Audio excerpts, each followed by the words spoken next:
Allez, bonjour à tous, j'espère que vous allez bien aujourd'hui. Revue de marché, on commencera par BTC qui a connu une journée baissière suivie par une réaction acheteuse. On verra si c'est un piège ou non. Ensuite, on parlera d'Ether et on verra trois altcoins que je vais demander d'analyser. J'ai noté Uni, APT et BNB. Avant que je commence, pour ceux qui m'ont découvert ces derniers temps, n'hésitez pas à rejoindre le Discord, d'accord? C'est le groupe privé avec pas mal de personnes, hein. On est plus de 2000 presque là, qui parlent trading, investissement, crypto, staking, DeFi, airdrop et plein de différents sujets. Vous pouvez retrouver également des canaux intéressants comme un jour un conseil, où pendant un an, j'ai publié un conseil par jour sur tout trading, investissement, mindset, psychologie, crypto et j'en passe. Franchement, ça peut énormément t'aider. Tu as ici les news crypto qui tombent en temps réel, les news sur l'économie qui tombent également en temps réel. Donc voilà, franchement, c'est un groupe qui continue d'évoluer et je vous invite tous à le rejoindre parce que ça peut que vous tirer vers le haut. Si ça vous intéresse, le premier lien est en description. Alors, je commence ici par le BTC. On a eu une baisse aujourd'hui avec une réaction acheteuse qui est arrivée notamment lors de la session US, là, lors de l'ouverture. On est toujours sur des niveaux plutôt bas. Alors on est revenu chercher ce niveau de support des 106 000, mais moi ce que je surveille déjà d'un point de vue long terme, c'est comme je vous l'ai montré, les différentes clôtures weekly, où tant qu'on ne clôture pas sous les 107, ça reste pas mal, mais je reste quand même méfiant parce qu'on a un marché qui est plutôt incertain avec le shutdown aux États-Unis. On a d'ailleurs des annonces économiques qui doivent tomber en fin de semaine, vendredi 24, notamment l'inflation et le CPI. On verra avec shutdown ou pas. Logiquement, ils sont censés être publiés quand même, donc on verra. Si on a des chiffres au-dessus ou en dessous des attentes, ça peut créer de la volatilité, surtout que ça fait longtemps qu'il n'y a pas eu d'annonces économiques qui ont été publiées, donc automatiquement, ça peut créer plus de volatilité qu'en temps normal. Donc ça, on aura le temps d'en reparler d'ici là. Et le BTC, idéalement, j'aimerais bien qu'il revienne casser ces 112, 113 000 dollars, ou alors qu'il forme ici une structure de retournement, parce que en fait, on est à la fois sur un niveau qui est intéressant pour se positionner, parce qu'on est clairement sur des zones d'invalidation assez claires, hein. C'est-à-dire que quand on rentre comme ça, les invalidations peuvent être assez élevées. Ça peut être des réintégrations, par exemple les 117 000 dollars, voire des cassures de structure. Mais quand on se positionne sur un gros niveau de support comme celui-ci, ou les 98 000 dollars, ok, ça nous donne des invalidations qui sont plutôt claires et plutôt rapprochées. Donc moi, comme je dis, on est dans une phase sur le BTC, je suis beaucoup moins actif d'un point de vue position moyen long terme, je reste plutôt patient. Et vous voyez, par exemple, aujourd'hui j'ai fait un exercice, j'ai appliqué quelque chose que je m'étais dit que je devais appliquer. C'est tout simplement, je me suis positionné devant certains fichiers Excel, devant surtout mon portefeuille, ok, mon portefeuille à l'heure actuelle qui représente différentes cryptos, et je me suis dit, ok, on fait un petit point, c'est quoi ton portefeuille à l'heure actuelle, et c'est quoi le portefeuille idéal que j'aimerais avoir. D'accord. Donc voilà, j'ai vu mon portefeuille actuel, j'ai refait un peu les différents comptes, ok, et j'ai établi mon portefeuille type. D'accord, où je me suis dit, tiens, peut-être augmenter un peu plus mon curseur d'exposition en hyperliquide, un peu plus mon exposition en BTC, peut-être réduire un peu mon exposition en Ether qui est quand même assez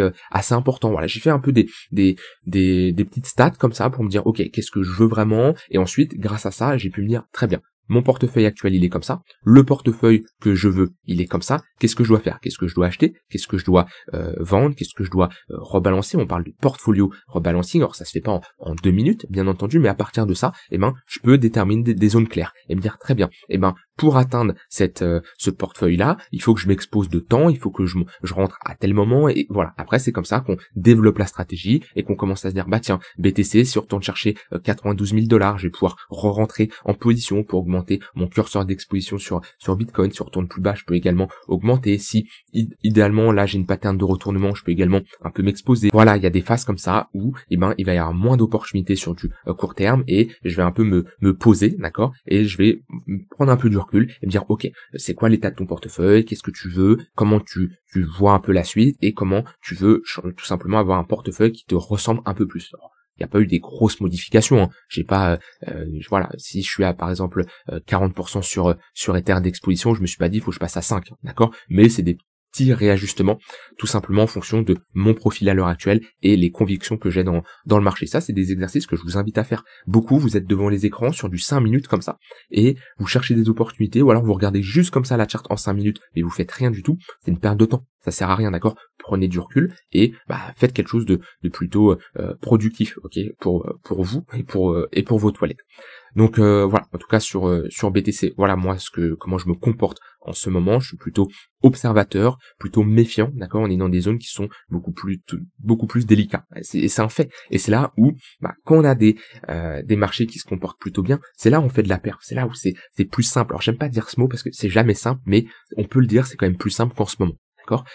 Et c'est là où, si on peut prendre de l'avance pour les prochains mois, faire de la perf, ok, ça nous permet tout simplement dans ce genre de phase où ça peut être un peu plus délicat, où on peut être un peu plus hésitant, se dire ok, on est potentiellement sur un top, mais il peut aussi y avoir des opportunités, c'est beaucoup plus compliqué, ok, on a un momentum qui est plus faible, on n'a pas spécialement de réveil acheteur, le fait de faire le taf dans ce genre de moment, par exemple dans ce genre de moment également, ça permet de temporiser, d'avoir fait du cash qui nous permet d'être beaucoup plus à l'aise pendant ce genre de mois, ok, où il se passe pas grand chose. Imaginez les personnes sur cette période-là qui ont perdu de l'argent, et il y en a, parce que si je prends des altcoins qui sont en tendance baissière, il y en a qui sont positionnés sur des altcoins qui sont en tendance baissière, et de avril à juillet, ils ont rien fait. Je peux regarder peut-être GLD de juillet, j'ai dit quoi, j'ai dit de avril à juillet, voyez, avril 2025, juillet, GLD on n'a rien fait. La personne qui est positionnée là-dessus, pendant que le marché pumpait, pendant que BTC pump, Ether pump, même si je veux aller au-delà de BTC Ether, je mets les altcoins, on a eu quand même un total 3 qui a pump, hein. Je rappelle, total 3, c'est l'ensemble des altcoins en excluant BTC Ether. Et de avril à ici, même septembre, on était dans une tendance haussière. Donc il y a des gens qui, pendant cette phase de pump là, perdent de l'argent. Imaginez perdre de l'argent pendant que globalement les cryptos augmentent, hein, et surtout après rentrer dans une phase de latéralisation. Là, il y a souvent on parle de capitulation par le prix et capitulation par le temps. Là, les deux sont faits, d'accord. Là, on est plutôt dans une capitulation par le temps. Sur les altcoins, on peut parler de capitulation par le prix lorsqu'on a eu cette grosse baisse de moins 70, moins 80% ce vendredi. Mais ce que je veux faire comprendre, c'est que des fois, quand le marché part, c'est là où il faut faire de la perf. Et il faut pas commencer à se dire oui, je verrai plus tard, oui, non. Non, parce qu'on sait pas plus tard ce que ça va être. Ça se trouve, BTC là va range pendant un long moment. Et c'est la même chose, là, ce que je vous montrais en daily, on a la même chose ici. La personne qui fait de la perf, là, pendant un an, ça lui permet, pendant 8 mois de range, ici, et 8 mois sur BTC, c'est long, hein. Ceux qui l'ont pas vécu ici, c'est une période qui est assez longue, il n'y a pas trop de volatilité, ok. La personne qui a fait pas mal de perf, à ce niveau-là, ça lui permet d'être beaucoup plus à l'aise dans cette phase-là, ok. Donc, je sais pas comment va être le futur sur BTC, bien entendu, mais ce que je veux vous faire comprendre, c'est que si ça repart, c'est là où il faut faire de la perf, c'est là où il faut charbonner. Et de toute façon, on est un peu dans une phase où, pour moi, c'est soit on fait un nouvel ATH à nouveau, et ça repart vraiment fort, ok, pour aller chercher au moins les 150 000 $. Mais si on fait pas ça, et on part pas, c'est bear market. On arrive dans une phase où pour moi ça va être un entre-deux. Alors peut-être je me trompe et le marché va latéraliser encore pendant un moment. Et ok, pourquoi pas. Dans tous les cas, je cherche pas à anticiper ce que va faire le marché. Mais au vu de l'essoufflement qu'on a, des divergences baissières en weekly, des fausses cassures d'ATH, ok, ce qui nous montre qu'on a des prises de liquidité et des vendeurs qui sont présents, ou alors des acheteurs qui clôturent également leur position. Je vous rappelle, un vendeur qui bloque le prix, c'est soit un shorter, par exemple sur les contrats perpétuels qui pousse et qui empêche que le marché monte, et si c'est sur les contrats spot, c'est globalement un acheteur qui clôture sa position, et un acheteur qui clôture sa position, c'est tout simplement un vendeur. Donc quand on voit qu'on a un affaiblissement, et on le voit à partir du moment où, à chaque fois qu'on fait un nouveau sommet, les sommets sont de moins en moins puissants. Vous voyez là, nouveau sommet, ça part, nouveau sommet, ça part, nouveau sommet, ça part. Ici, nouveau sommet, ça part, mais c'est léger. Là, nouveau sommet, ça part pas. On est sur une prise de liquidité. Ça nous montre qu'on a un affaiblissement. On peut latéraliser et pump plus tard, c'est un fait, mais je pense qu'on est un peu dans un entre-deux. Et c'est pour ça qu'avoir une bonne gestion de risque, avoir une balance cash crypto bien proportionnée à la situation, ça vous permettra tout simplement d'être à l'aise. Alors maintenant, oui, il peut y avoir des trades qui peuvent se prendre, c'est un fait. Et on a eu cette phase d'accumulation, on est revenu la retester aujourd'hui, parce qu'on parle de lignes de coût assez souvent, qu'on a comme ça ces structures en W, ces lignes de coût sont très souvent amenées à être retestées. Maintenant, ce qu'il faut là, c'est break et réintégrer déjà ce précédent range où on a eu une cassure par le bas. Ok, on l'a juste pullback et on a rejeté à nouveau, casser cette zone de résistance, vraiment s'installer au-dessus des 113 000 $. Et là, on pourra parler de bottom. Là, on pourra se dire, ok, potentiellement, on fait une déviation à la baisse, après avoir fait une déviation à la hausse, bah c'est pour aller chercher l'extrémité opposée, se dire, ok, bah cette fois-ci, on part. Mais pour le moment, moi ce que je vois, c'est on reste certes peut-être sur du court terme avec le pump qu'on a actuel, on repasse au-dessus du 15 minutes, au-dessus du 3 minutes, c'est un fait, sauf que ça c'est le court terme. Et c'est pas le court terme qui nous drive le marché, ok? C'est globalement le moyen et le long terme. Alors oui, le court terme a de l'impact sur le moyen terme, qui a de l'impact sur le long terme, c'est un fait. Mais tant qu'on est sous ces moyennes mobiles, sous le 1 heure, sous le 4 heures, moi, je suis globalement méfiant et je reste prudent. Maintenant, j'ai pas de mal à me réexposer si j'ai des signaux qui sont positifs et où on a par exemple un pump et qu'on gagne les 114 000 $. Sur BTC, je m'expose pas parce que on est beaucoup trop haut et pour moi, le plus gros a été fait.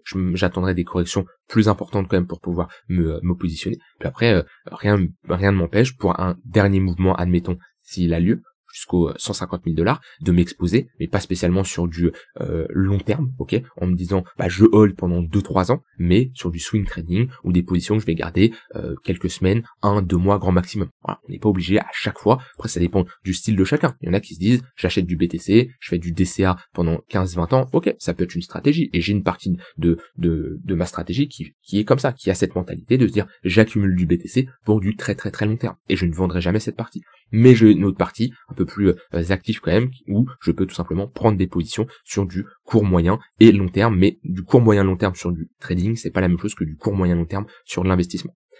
Voilà, de ce côté-là sur BTC, si je regarde ici sur du court terme, où en sommes-nous? On est actuellement sur le point pivot daily en confluence avec le tunnel 1 heure. Tunnel 1 heure, on a rejeté à ce niveau-là, là on a posé un petit top avant de retester cette structure. On est plutôt ici dans une phase où on peut potentiellement range entre deux bornes. Ce qui est sûr, c'est que sur une extrémité haute comme on est là, on va pas chercher des shorts. En fait, on le voit bien. Pattern d'accumulation, structure en W, pump. Jusqu'à arriver à chercher cette zone-là où l'offre surpasse la demande, pattern de distribution, M-top, et on dump. On revient chercher cette phase d'accumulation, et là on vient chercher cette phase de distribution. Donc c'est une sorte de compression, d'accord? Donc ne vous positionnez pas n'importe comment. Sur résistance, on va pas chercher des longues. Sur support, on va pas chercher des shorts, bien entendu. Voilà de ce côté-là sur BTC de mon côté. Ensuite, alors oui, je voulais terminer aussi sur BTC. Ce qui est assez intéressant, c'est que je regarde le sentiment de marché en ce moment et il y a quand même pas mal de personnes qui sont bears, pas mal de personnes qui sont baissiers et qui pensent que on est potentiellement en train de poser un top. Ça c'est assez intéressant. Je le vois de différentes manières. Je le vois déjà dans le Discord, ok, où voilà, ça part dans tous les sens. Voilà, j'ai une forte impression que BTC a tellement envie de se péter la gueule. Bon, ils ont peut-être raison, il n'y a pas de mal. Moi, ce que j'aime bien, tout simplement, c'est d'un point de vue sentiment de marché, surveiller comment les intervenants se comportent. Parce que le marché fait souvent ce que la majorité des gens, l'inverse de ce que la majorité des gens pensent. Donc si tout le monde pense que ça y est, c'est to the moon, souvent le marché il corrige. Okay, et inversement, quand tout le monde pense que ça y est, on va à la cave et on va plus bas, par exemple je repense au bottom là qui s'est formé, tout le monde parlait des 12 000 $, bah, le marché il pose souvent un bottom juste au-dessus. Donc pour le moment on est dans une phase où, quand je regarde les datas, par exemple les spreads, les funding, etc., ça nous montre qu'il n'y a pas d'euphorie, ça c'est un fait. Maintenant c'est pas parce qu'il n'y a pas d'euphorie qu'on pose absolument un bottom, hein. Mais et quand je regarde un peu sur les réseaux, c'est un peu mitigé, mais bon, déjà il y a quand même moins de monde qui est présent alors qu'on n'est pas loin de la TH. On n'est plus dans cette hype de 2024 qu'on a connu, où il y a quand même beaucoup plus de flux, beaucoup plus de personnes. Même par exemple quand je regarde les stats des différentes vidéos YouTube, que ce soit moi ou d'autres personnes, il y avait un peu plus de monde, ok. Donc on voit que on a un marché crypto qui continue d'augmenter, mais des intervenants qui sont de moins en moins là. Est-ce que c'est suite à l'arrivée des institutionnels ou alors parce que les altcoins n'ont pas autant performé et la majorité des retails sont dans les altcoins? C'est une possibilité. Donc ce qui fait qu'il y a quand même moins d'avis, ou alors des avis qui sont plus portés par plus d'experts quand même, surtout sur Twitter, de ce que je vois. Après peut-être je suis dans une phase, je suis pas les bonnes personnes, ou alors je suis biaisé parce que je regarde. Mais il y a en ce moment il y a quand même un sentiment où ça parle quand même de top, ok, et de retournement. Et peut-être que c'est suite à cette grosse baisse qui a quand même impacté du monde psychologiquement parlant.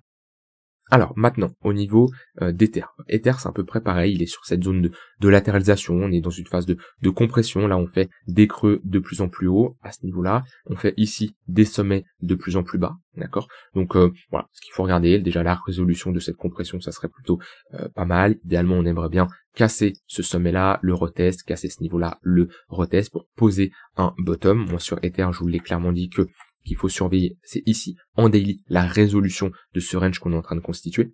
On réintègre les 4300 $, on repasse au-dessus de ce niveau-là. On aurait ici une structure en W, ok, donc faut un bon break, hein, pas juste une petite mèche, un break timide, non, faut vraiment une bonne cassure.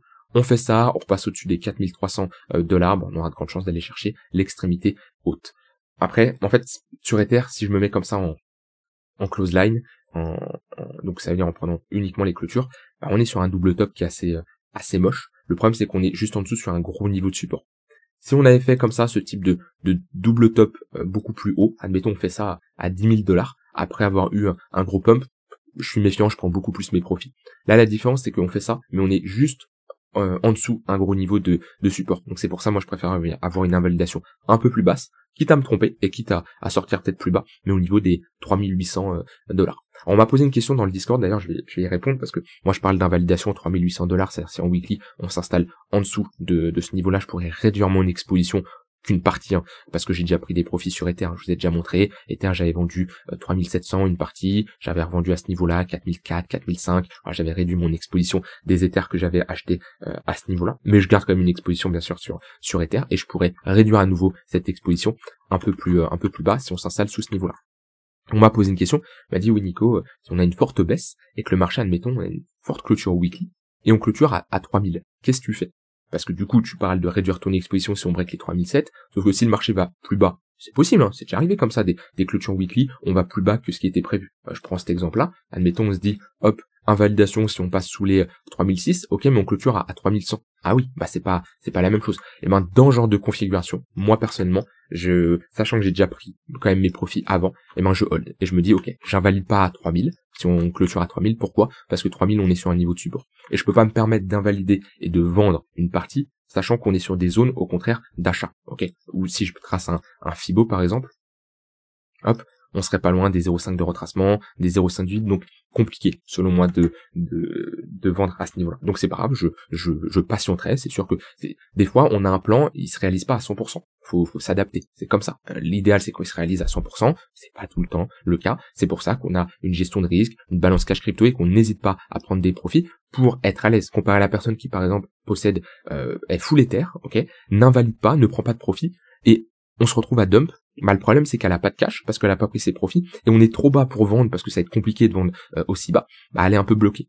Que si on a ce mix des deux, de dire j'ai pris des profits, j'ai du cash au cas où on baisse et je peux revendre, mais si ça va trop bas, bah tant pis, je ne revends pas. Bah, ça me laisse quand même la possibilité de re-rentrer dans tous les cas. Donc voilà, si on a une grosse baisse et qu'on clôture à 3000, je ne vends pas, bien entendu, parce que j'estime qu'on est sur des niveaux de support. Et moi, j'ai 2 niveaux ici sur Ether qui m'intéressent globalement dans cette zone-là, 3000 $ et 2200 $ à peu près. Alors, au niveau des altcoins qu'on m'a demandé d'analyser, on va avoir Uni. Alors, Uni, on en est où? Je suis pas fan de la chart. Ouais, de toute façon, je vous le dis clairement, j'ai toujours préféré AAVE que Uni. On en avait parlé la dernière fois quand j'en avais fait une update. J'ai toujours eu cette préférence-là. Donc, Uni, on est toujours dans une grosse phase de latéralisation qui dure quand même depuis un long moment. On avait eu ici une cassure globalement des 8 $, qui représente, si on regarde la charte d'AVE, à peu près des 115 $. Comme j'avais dit, les charts sont un peu similaires, un peu les 115 $ de AVE. On a cassé par le haut, et là on est en train de la réintégrer. C'est pas très beau ce qu'on est en train de faire. Idéalement, ça, pour avoir un signal bullish, ça serait bien de repasser au-dessus et flip ce niveau-là en tant que support. Ok, ça serait plutôt pas mal pour avoir une confirmation. Après, sinon, c'est un gros range, hein, donc si on doit retourner plus bas, tout ce qui revient chercher l'extrémité basse, ça peut être une bonne opportunité. Hein. Sur un range, soit on attend des extrémités, soit on attend une cassure. Okay, mais pas la crypto la plus intéressante. Et même si je regarde comme ça sur du court, moyen, long terme, bah on a un switch au niveau des moyennes mobiles. On passe au-dessus du tunnel daily, on passe sous le tunnel 1 heure, le 4 heures qui est baissier, le 1 heure qui fait office de résistance. Vous voyez, c'est pas la charte la plus sexy, honnêtement. Et là, si je compare avec des AVE, bah je préfère clairement AVE. Oui. Alors, certes, On repasse sous le daily, c'est un fait, mais si on dézoome, voilà, on est dans le 3 jours, vous voyez, on a déjà bien pump, ok. Alors, je vais pas rentrer non plus sur du très long terme ici, je préfère avoir des retracements plus bas, mais on est quand même sur une bonne zone de localisation pour potentiellement se positionner. Ça reste une altcoin qui a été très forte, et pour moi qui est beaucoup plus intéressante, techniquement parlant, qu'un uni. Maintenant, c'est une question d'habitude, une question de préférence, ok. Ouais, je préfère une charte qui est un peu plus haute et qui retrace quand même, qu'une charte qui est sur des niveaux aussi bas. Et en plus, d'un point de vue valeur fondamentale, j'ai une préférence pour AAVE dans tous les cas. Voilà, là-dessus pour Uni. Ensuite, on m'a demandé APT. Hop là. Alors, APT, on en est où? APT de mémoire, c'est un gros range. Ouais. C'est un gros range, maintenant, j'aime pas le fait qu'on ait cassé ce niveau-là. Parce qu'on peut voir un range comme ça. Ok, c'est un fait. Moi, j'aurais plus vu un range comme ça, de base. Hein. Si on m'enlève cet historique-là, le range, il est plutôt là, à ce niveau-là. On casse ce niveau-là, on le réintègre, on le flippe en résistance. Pour le moment, on évolue en dessous de ce niveau-là. C'est pas on n'est pas dans une zone où j'aimerais me positionner, personnellement. Parce que, alors, il y en a qui pourraient dire, oui, on est sur un niveau de support, c'est ce niveau-là. Pour moi, on casse. Pour moi, ici, on casse. Si je mets un volume profile, on est en dessous de la value area low, ok? Si j'enlève cette partie-là, on voit qu'on est en dessous de la value area low, on est en dessous du poke, qu'on est venu retester ici. On a l'air d'avoir de l'acceptation sous ce niveau-là. Donc là, ça serait une phase de latéralisation qui dure depuis 2023, qui casserait vers le bas. Ça me donne pas envie de long, en toute honnêteté. À quel moment, là, la charte pourrait me donner envie de long? Il y a plusieurs scénarios. Le premier scénario, c'est qu'on réintègre ce niveau-là, ok? Et globalement, qu'on clôture en weekly au-dessus des $6, à peu près. Alors oui, on n'a pas le point le plus bas, mais au moins on a une entrée qui est beaucoup plus professionnelle, et je préfère avoir ce type d'entrée, d'accord, qui me permet d'avoir plus de chances d'être dans le sens de la tendance, et surtout d'avoir une invalidation. Parce que là, je rentre là. Mon invalidation, je la mets où? Où est mon stop loss, ok? Mon invalidation, je la mets où? Soit je fais une invalidation par market cap, ça je me dis, ok, si on va plus bas, on atteint un market, bon, mais j'aime pas fonctionner comme ça, ok? Ça peut, soit on me fait une invalidation en regardant la charte du BTC ou une invalidation de ce type-là, mais je suis pas fan, ok? Donc, la personne va peut-être mettre une invalidation à $2, pourquoi? Chiffron psychologique, j'en sais rien, ok? La différence, c'est que quand on a un signal acheteur comme ça, et qu'on rentre ici, sur le pullback, l'invalidation, elle est simple. Elle est sous le plus bas. Elle est sous ce creux-là. Parce qu'on fait ici une déviation réintégration, on met une invalidation sous un signal acheteur. C'est là l'importance d'attendre un signal acheteur. Ça vous permet de savoir où est-ce que vous invalidez également. Donc soit j'ai une réintégration ici, et dans ce cas-là, je peux avoir un long qui peut se proposer, ok. Soit j'attends d'avoir un bottom qui se dessine. Ici, plus bas, peu importe, par exemple, à ce niveau-là, ou ça peut être encore plus bas, je ne sais pas. Mais mon but, c'est d'attendre d'avoir une confirmation comme quoi les acheteurs sont bien présents. C'est comme qu'on a un historique trop jeune. Si je me mets, hop là, si je me mets ici, qu'on a comme ça un pump, on retrace, ce qui est intéressant, c'est d'attendre une phase de latéralisation. Break les pressions sommet à ce niveau-là, avoir une confirmation comme quoi les acheteurs sont présents. C'est ce que je surveille sur APT, ce qui me permet d'avoir une entrée plus professionnelle et surtout une invalidation. Dernière crypto, BNB. Hop. BNB, c'est assez rare qu'on me demande de l'analyser. Je pense que c'est une altcoin qui en intéresse très peu. Pourquoi? Il y a plusieurs raisons. Déjà, son prix.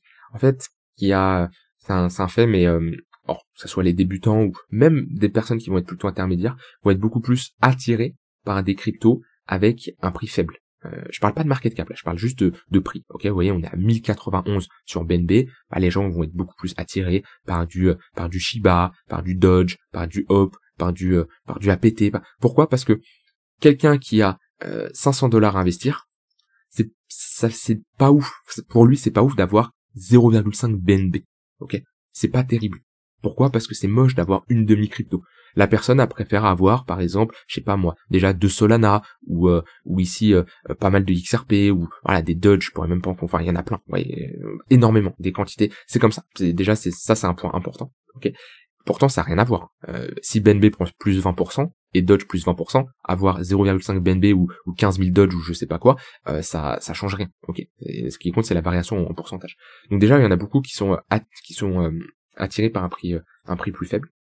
Ensuite, ça va être aussi parce que c'est une altcoin à forte capitalisation et c'est pas les altcoins qui font le meilleur rendement. Pourtant, BNB cycle là, c'est un x6, ok, et c'est une altcoin qui est fortement capitalisée. Et puis après, c'est une altcoin qui est haute quand même. Une altcoin qui est haute est trop haute. Ok, pour moi, on peut pas se positionner ici sur du long terme.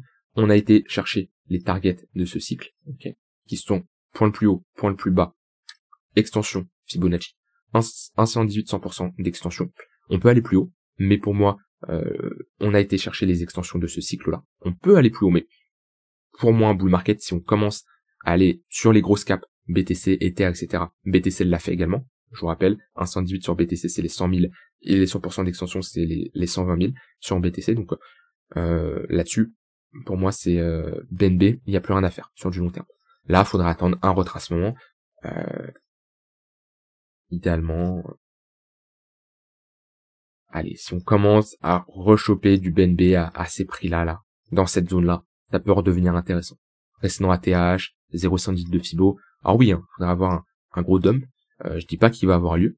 Je dis juste que moi, ça ne m'intéresse pas d'en acheter à ce prix-là. Par contre, pour de la continuation de tendance, il n'y a pas de souci. Là-dessus, c'est intéressant. Vous voyez, on est dans le 4 heures, on a un tunnel daily qui est haussier, un daily au-dessus du 3 jours. C'est intéressant pour faire de la continuation de tendance. Mais pas pour du long terme. Après, d'un point de vue price action, attention, M-top, ici, potentiellement inversion de notre dynamique. On faisait des creux et des sommets de plus en plus haut. Là, on peut commencer à rentrer dans une dynamique où on fait des creux et des sommets de plus en plus bas. Donc, affaire à suivre comment comment BNB évolue. Mais si on commence à rentrer dans une tendance baissière, on pourrait retracer, ok, et reconnaître déjà, revenir chercher des points d'intérêt. Après, les seuls points d'intérêt, on en a un ici, ok, sur du court moyen terme. On a un autre point d'intérêt dans cette phase de latéralisation, mais le gros point là, c'est ce précédent niveau qui a été retesté qu'en daily à ce niveau-là. Et en weekly, il me semble pas l'avoir retesté. Si je regarde, si, on a eu un petit retest quand même ici. Bon, rien n'empêche d'avoir à nouveau un retest, bien entendu, mais dans tous les cas, BNB, ceux qui en ont, pensez à prendre des profits, pensez à vous payer. Ok, c'est un point important. BNB là, regardez la capitalisation. On est 4e. C'est une crypto, ne vous attendez pas à partir de là qu'elle fasse un x5, x10. C'est plus possible. Le plus gros a été fait. Il peut y avoir des plus 50%, un x2 même qui est encore fait vraiment dans le meilleur des mondes. Alors, pour un x2 sur BNB, il faudrait qu'il y ait à nouveau une altcoin season où ça pousse bien. Ok, si BTC va à 90 000 $, je vois pas BNB faire un x2. Et après, tracez vos zones de localisation et déterminez les zones d'intérêt pour vous positionner. Je vous laisse avec ça, j'ai dit ce que j'avais envie de dire de mon côté. N'hésitez pas, comme je l'ai dit, à rejoindre le Discord. Je vous souhaite une très bonne soirée et je vous dis à demain pour une prochaine vidéo. Bye bye.